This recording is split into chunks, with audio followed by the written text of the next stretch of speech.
Ok, nuestro último tema de graficación van a ser cilindros.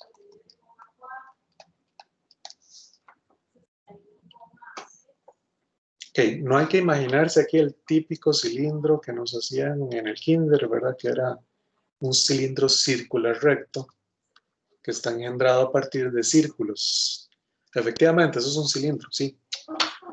Está engendrado a partir de un círculo y es recto. Bueno, aquí lo importante tal vez es esa parte de que sí es recto, pero un cilindro puede estar engendrado matemáticamente por cualquier figura, no solamente por círculos. Puede ser elipse, puede ser una parábola, puede ser una recta, ¿ok? Entonces, un cilindro, básicamente, vamos a decir que una superficie f de x, y, z igual a 0 es un cilindro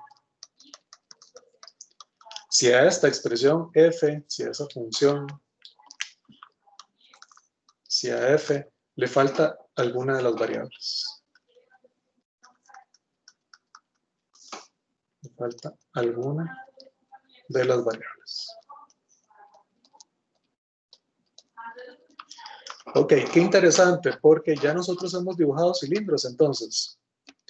Cuando dibujamos planos, ¿qué casos vimos?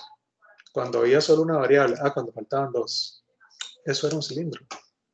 Vimos el caso en que habían dos variables. Le faltaba una. Ok, eso es un cilindro, le faltaba una variable. Ok. ¿Qué pasaba cuando hicimos los planos y al plano le faltaba una variable? ¿Se acuerdan? Copiábamos el eje de esa variable. Quería decir que el plano abría en esa dirección infinitamente. ¿Qué vamos a hacer aquí? Lo mismo. Lo que voy a hacer es que voy a alargar la figura en dirección de la variable que hace falta. ¿Okay? Entonces, tal vez lo pongo ahí. Esto es medio hablado, ¿verdad? No es muy formal, pero ¿qué se hace? Ahí se alarga la figura en la dirección del eje de la variable que falta.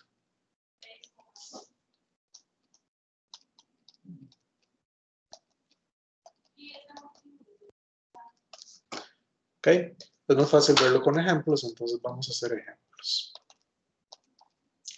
Vamos a dibujar. Vamos a ver, alguno que vamos a estar usando mucho ahí cuando estamos en sólidos. Z igual a 4 menos x al cuadrado. Ok, es un cilindro, le falta la y. Noten la diferencia entre cuando estoy dibujando una traza a cuando estoy dibujando un cilindro. Cuando yo estoy dibujando una traza, yo le doy un valor a una de las variables y digo, estoy dibujando esto, pero lo estoy dibujando en Y0, en Y1, en Y3. Eso es una traza. Aquí no tiene o no le di ningún valor a la Y. Me la están dando esa expresión para cualquier Y. Esto es un cilindro. ¿Qué voy a hacer para dibujarlo? Bueno, voy a pasar al open board para ver el procedimiento. Voy a copiarlo por allá. Z igual a 4 menos x al cuadrado. Entonces vámonos al open board y voy a copiar mi sistema de coordenadas. Y esto se va a llamar cilindro.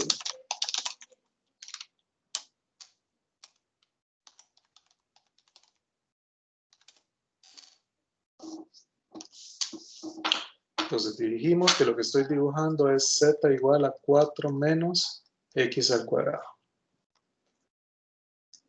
Lo primero que voy a hacer yo es que lo voy a dibujar en Y0. O sea, voy a dibujar primero en Y0, Y igual a 0. Voy a dibujar esa expresión que podemos ver de una vez que es una parábola, ¿verdad? Aquí sí estoy dibujando una traza de ese cilindro. Estoy dibujando la traza cuando Y vale 0. Entonces vean que esto es una parábola. ¿Podría buscar su forma canónica? Sí, podría buscar su forma canónica.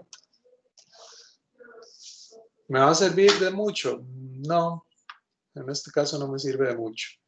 ¿Cuál es la forma canónica? Bueno, z menos 4, el menos pasa para allá, es igual a x al cuadrado. La forma canónica es 4 por menos un cuarto, por z menos 4, igual a x al cuadrado, x menos 0 al cuadrado. Tal vez me sirve para ver el vértice. El vértice está en x0, z4. O sea, nuestra figura sale de aquí, nuestra parábola.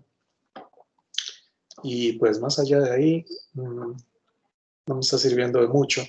Porque si p vale menos un cuarto, quiere decir que si yo bajo a menos un cuarto, o sea, yo bajo un cuarto a partir del 4, o sea, llego a 3,75, esto va a abrir un medio hacia el frente y un medio hacia atrás, y me da otros dos puntitos, pero están muy pegados todos.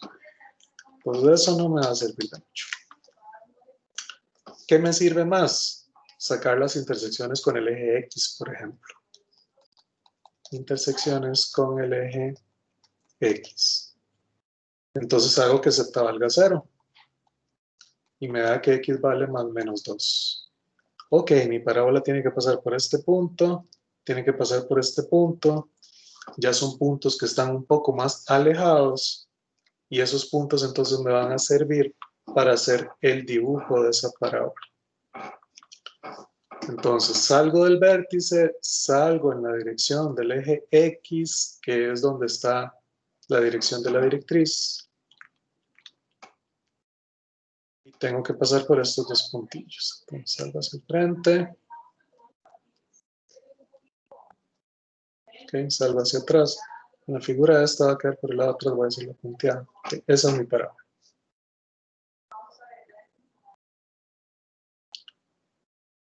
¿Puedo hacerla más larga? Sí. O sea, si ustedes quieren, pueden alargarla más hacia acá. Okay. Si quieren, pueden alargar también el lado atrás. Hacerla más larga, sí, no hay problema.